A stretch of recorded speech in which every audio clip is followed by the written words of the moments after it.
नमस्कार, मैं रविश कुमार। मोदी सरकार के दो सगे भाई ईडी और सीबीआई कांग्रेस नेता जयराम रमेश ने यह नारा गढ़ा है, लेकिन अब तो एक और नारा उन्हें गढ़ना पड़ सकता है कि मेहुल भाई के कौन कौन भाई। अब भाइयों की मिसाल रामायण की जगह मेहुल भाई के भाइयों से दी जाने लगी है कि 13,000 करोड़ के घोटाले में चार्जशीट होने के बाद भी मेहुल भाई आज तक भारत नहीं लाए जा सके हैं। मेहुल भाई आज तक भारत से फरार चल रहे हैं। इस कंट्री को छोड़कर मेहुल भाई भाग गए हैं। मेहुल भाई को पकड़ने के लिए इंटरपोल ने रेड कॉर्नर नोटिस जारी किया था, अब वापस ले लिया है। मेहुल भाई दुनिया के अन्य देशों में कहीं भी आने जाने के लिए आज़ाद हो गए हैं। जून 2022 में ईडी ने मेहुल भाई, उनकी पत्नी प्रीति पर मनी लॉन्ड्रिंग के मामले में चार्जशीट दायर की थी। 2018 और 2020 में भी ईडी ने मेहुल चौकसी के खिलाफ 2 चार्जशीट दायर की। इस लेवल के भगौड़े हैं मेहुल भाई। इनके पीछे आप दिन रात ईडी सीडी की खबरें नहीं देखेंगे।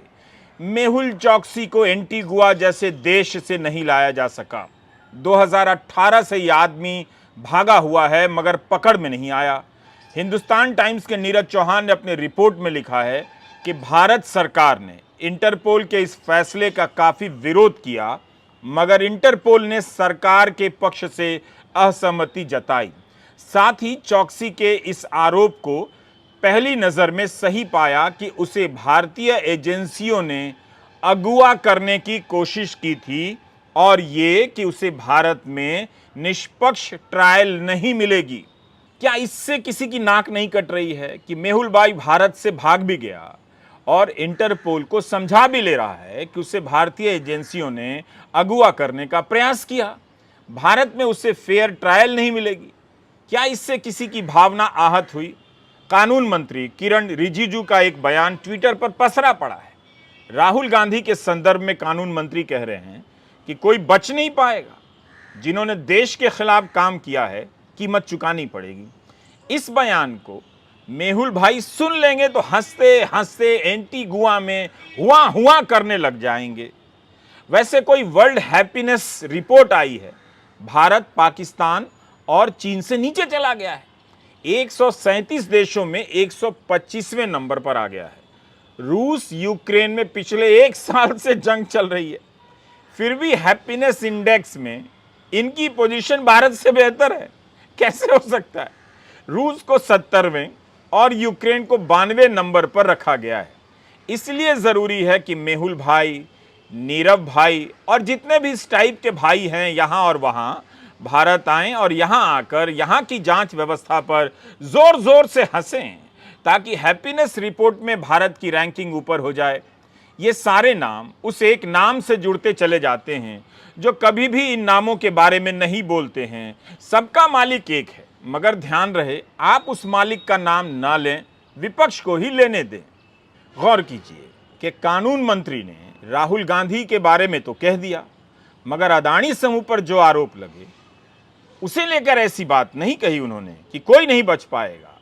इंडियन एक्सप्रेस की खबर तो उनकी नजर से गुजरी होगी कि रक्षा उत्पादन में लगी कंपनी में मॉरिशस की कंपनी का पैसा लगा है, इसके बाद भी किसी को फर्क नहीं पड़ा। प्रधानमंत्री तक ने कुछ नहीं बोला। कानून मंत्री ने नहीं कहा कि कोई नहीं बच पाएगा। आखिर मेहुल भाई से लेकर गौतम भाई, विनोद भाई के कारनामों की जांच कौन करेगा? क्या अब किसी ओझा औघड़ का सहारा लेना पड़ेगा कि आप ही झाड़ फूंक कर कुछ फैसला दे दीजिए? ऐसा लगता है कि फ्रॉडों को ऐश करने का वरदान मिल गया है। देश में हर साल लाखों लोग यूपीएससी की परीक्षा में फेल होते हैं। कोचिंग में पैसा बर्बाद करने से अच्छा है कि ये सारे नौजवान किरण भाई पटेल से प्रेरणा लें और आईएएस बनकर, नकली आईएएस बनकर उच्च सुरक्षा में उच्च स्तरीय यात्रा का लाभ प्राप्त करें। इस फ्रॉड की कहानी भी राष्ट्रवाद और धर्म के नाम पर जीने मरने वालों की संगत और सोहबत से गुजरती है। बस इसकी कहानी छपनी बंद हो गई है ताकि आप इस बेहोशी में रहें कि अब विश्व गुरु लेवल के एकमात्र देश में गलत होना बंद हो गया है। बताइए, इस पर तक चुप्पी साध ली गई। फ्रॉड की हैसियत गॉड जैसी हो गई है। गोदी मीडिया बीच बीच में दाऊद इब्राहिम के भारत लाए जाने को लेकर कहानियां ठेलता रहता है, ताकि आपके भीतर का एंटी मुस्लिम उसके बहाने, एक भगौड़े माफिया के बहाने जागने लगे और आप अपनी नफरत को सही मानते हुए पाल पोस कर बड़ा करते रहे। मगर वही नफरत मेहुल भाई जैसों के लिए नहीं नजर आती है, वरना आप उस सर्वोच्च नेता से पूछ सकते थे कि 13,500 करोड़ रुपए के कथित फ्रॉड का आरोपी अभी तक फरार क्यों चल रहा है, भागा भागा क्यों है। लेकिन यह पूछना आसान नहीं है। इसे पूछने के लिए अपने भीतर की नफरत की किलेबंदी गिरानी पड़ेगी। मेहुल चौकसी के वकील कहते हैं, इंटरपोल ने रेड कॉर्नर नोटिस हटा लिया तो यह उनकी जीत हो गई है। देखते चलिए कि सीबीआई और ईडी अब क्या करती है। तेजस्वी यादव की पत्नी गर्भवती हैं, तेजस्वी यादव की बहन गर्भवती हैं, तो उनसे पूछताछ हो गई, पूछताछ के नोटिस भेज दिए गए। इस हालत में भी जांच एजेंसियां उनसे पूछने जा रही हैं, पूछ चुकी हैं। कोई महिला आयोग तक इस देश में नहीं है क्या? लेकिन मेहुल चौकसी के लिए देखिए कितनी सुविधा है। 13,000 करोड़ रुपए का फ्रॉड करके ये आदमी भागा हुआ है। लेकिन आप देखिए, बहनों को ले आया गया है, मेरी बीवी को ले आया गया, इतनी निम्न स्तर की लड़ाई हो गई है। आडवाणी जी, अटल जी जब थे तो ऐसा माहौल नहीं था महोदय। भले ही विचार में हम लोगों का अलग था, लेकिन ये तो अलग ही माहौल है। ये तो पॉलिटिकल विंडिक्टिव से भी ज्यादा जो है एकदम पर्सनल हो गया लोग। कोई नया कुछ एविडेंस नहीं। एक ही केस जो है 3-4 बार जांच हो करके बंद कर दिया गया, जिसका पार्लियामेंट में भी जवाब दिया गया कि कुछ नहीं है। डीए केस हुआ हमारे पूरे परिवार पे, जब डीए केस हम लोग सुप्रीम कोर्ट से जीत गए तब भी लगे पड़े इन लोग। लेकिन इन लोगों का शातिरपना जो है चलने वाला नहीं। जब लालू जी नहीं डरे तो लालू जी का बेटा भी डरने वाला नहीं। तो अब मेहुल चौकसी दुनिया के हर एयरपोर्ट पर नजर आएगा। अब आपको नजर आए तो एक सेल्फी ले लीजिएगा, वैसे भी आप लेते ही। इधर ईडी के अफसर विपक्ष के नेताओं के यहाँ छापे मारते रहेंगे, उन्हें बुलाकर पूछते रहेंगे, चाहे कविता हो या तेजस्वी। भारत राष्ट्र समिति की के कविता से भी ईडी ने दिल्ली आबकारी नीति के संदर्भ में पूछताछ की। कविता से 10 घंटे तक पूछताछ होती रही। ईडी ने आरोप लगाया कि कविता ने पुराने फोन नष्ट कर दिए हैं, तो वह सारे पुराने फोन को लहराते हुए ईडी के दफ्तर पहुंच गई। मेघालय में सबसे भ्रष्ट सरकार चल रही थी, तो इन एजेंसियों ने क्यों नहीं बताया कि वहां कैसे लूट हुई। कर्नाटका में बीजेपी की सरकार पर इतने आरोप लग गए।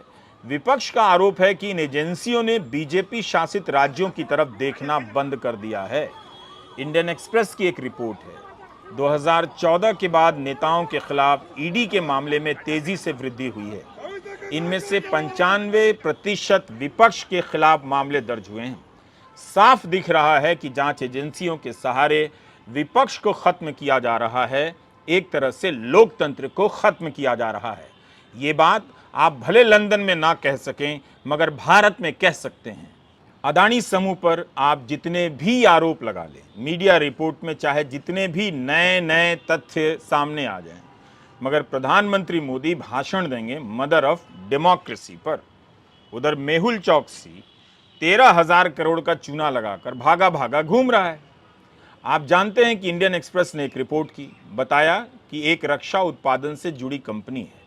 उस कंपनी में अदानी डिफेंस पैसा लगाती है और एक और कंपनी पैसा लगाती है। उस कंपनी में मॉरिशस की एक कंपनी पैसा लगाती है। वो कंपनी किसकी है और इस धंधे से जो लाभ होगा वो लाभ किसके पास पहुंचेगा, अंतिम लाभार्थी कौन है? जब ये सवाल उठा तो सरकार को कम से कम जांच की घोषणा करनी चाहिए थी, रक्षा मंत्री को बयान देना चाहिए था, मगर ये सब कुछ भी नहीं हुआ। इस तरह की कंपनियां जो होती हैं आमतौर पर उन्हें ऑफशोर शेल कंपनियां कहा जाता है।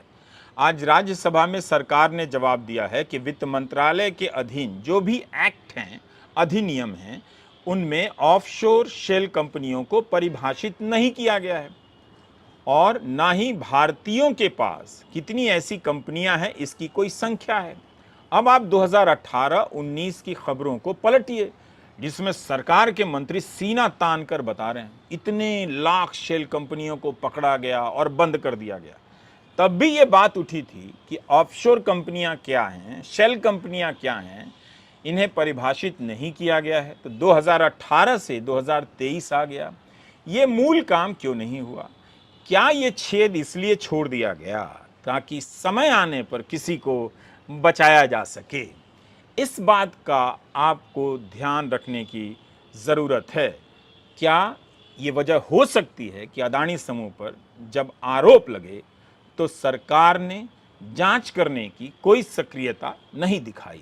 संसद चल नहीं पा रही है। अदानी समूह के मामले में जेपीसी से जांच की मांग को लेकर आज भी संसद परिसर में विपक्ष ने आवाज उठाई, प्रदर्शन किया। संसद भवन के प्रथम तल से बैनर भी लटकाया गया जिस पर लिखा था, हम जेपीसी चाहते हैं। कांग्रेस नेता मल्लिकार्जुन खड़गे अदानी को परम मित्र कहते हैं। उन्होंने ट्वीट किया है कि परम मित्र को बचाने के लिए लोकतंत्र को दांव पर मत लगाओ, जेपीसी बैठाओ, संसद चलाओ और सच्चाई सामने लाओ। मुझे बताते हुए बहुत दुख है कि केंद्र में बैठी सरकार, जिसकी ईडी सीबीआई रोजाना विपक्ष के नेताओं को पकड़ने में तो अपनी सक्रियता दिखाती है, वो मेहुल चोकसी के खिलाफ सबूत इकट्ठा करके इंटरपोल को नहीं सौंप पाई। क्योंकि भारत सरकार ने मेहुल चोकसी के खिलाफ एक मजबूत केस इंटरपोल को नहीं सौंपा, उसके चलते इंटरपोल ने रेड कॉर्नर नोटिस जो मेहुल चोकसी के खिलाफ जारी किया गया था उसे रद्द कर दिया। आज सब लोग पूछते कि 13,000 करोड़ रुपए का गबन कर कर आपकी आंखों में 5 साल से धूल झोंक रहा है आपका मेहुल भाई। इंटरपोल ने उसके खिलाफ रेड कॉर्नर नोटिस हटा लिया है, अब उसको कैसे लाइएगा वापस? संसद नहीं चल रही है। बीजेपी राहुल गांधी से माफी की मांग कर रही है। राहुल गांधी का कहना है कि उन्हें संसद में बोलने नहीं दिया जा रहा है। राहुल ने लोकसभा स्पीकर को पत्र लिखा है और कहा है कि उन्हें बोलने दिया जाए क्योंकि सदन में उनके खिलाफ 4 मंत्रियों और बीजेपी के अन्य नेताओं ने आरोप लगाए हैं। वे इन आरोपों पर जवाब देना चाहते हैं। अब अगर माफी मांगने की बात हो रही है तब राहुल गांधी को बोलने तो देना ही चाहिए। वो माफी कैसे मांगेंगे? अपनी सफाई तो देंगे, अपना पक्ष तो रखेंगे। क्या बीजेपी ये मौका नहीं चाहती है? अगर राहुल गांधी ये साबित कर रहे हैं कि उन्हें बोलने नहीं दिया जा रहा है तो क्या ये इतनी बड़ी बात है कि राहुल को बोलने का मौका देकर उन्हें गलत साबित कर दिया जाए? क्या ये डर है कि जब ये मौका मिलेगा तो राहुल गांधी फिर से पोल खोल देंगे? क्या ये डर है?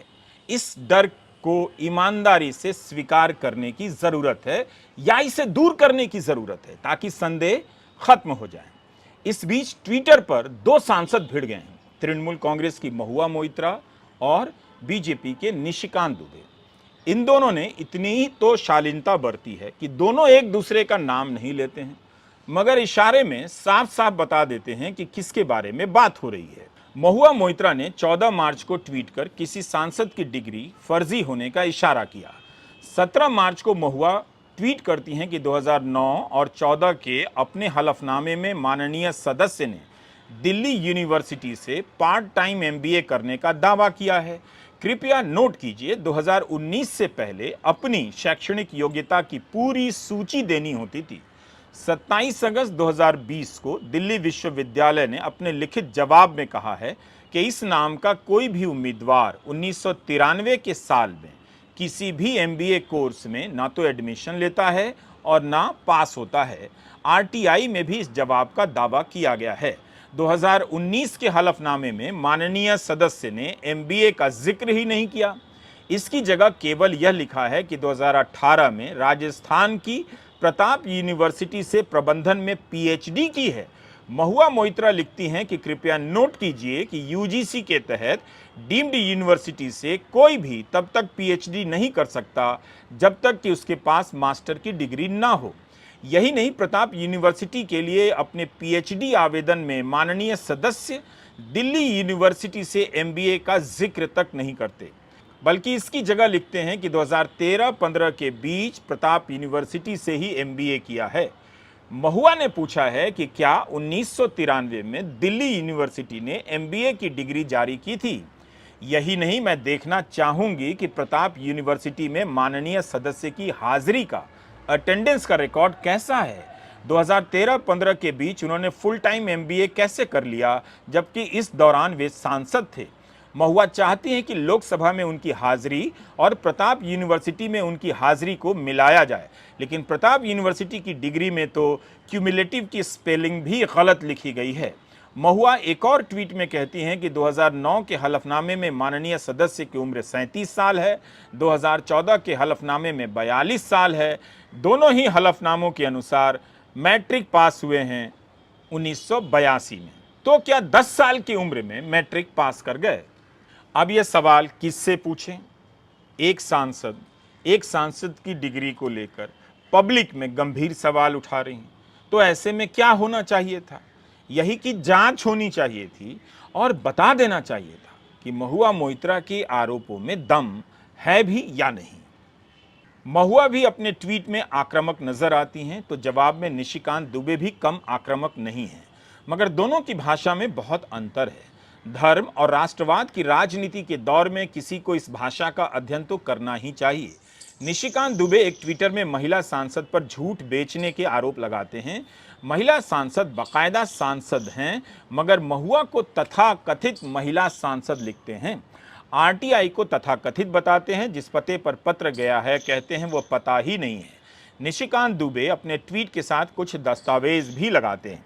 एक ट्वीट में वे महुआ की आलोचना में तमाम हदों को पार करते दिखते हैं, जाति सूचक शब्दों का इस्तेमाल करते हैं और महुआ को विकृत मानसिकता के बंगाल से आई महिला सांसद लिखते हैं।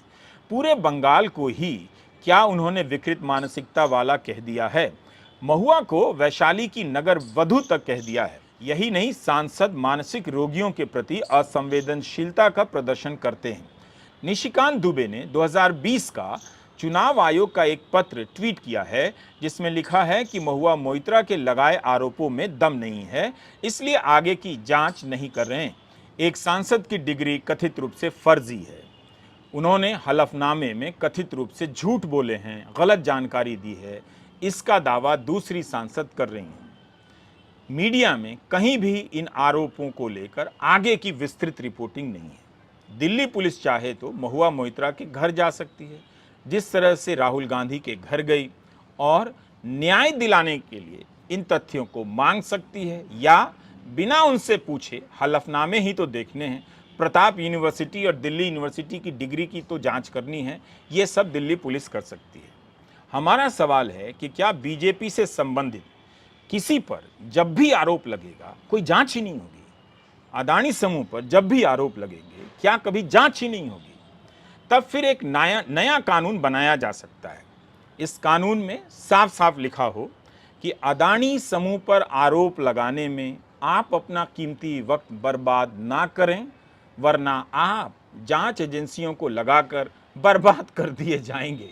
एक ऐसा लिखित कानून ही हो जाए ताकि हम सबको आराम मिले, विपक्ष को भी आराम मिले, क्योंकि उनके खिलाफ जांच तो हो ही नहीं रही है।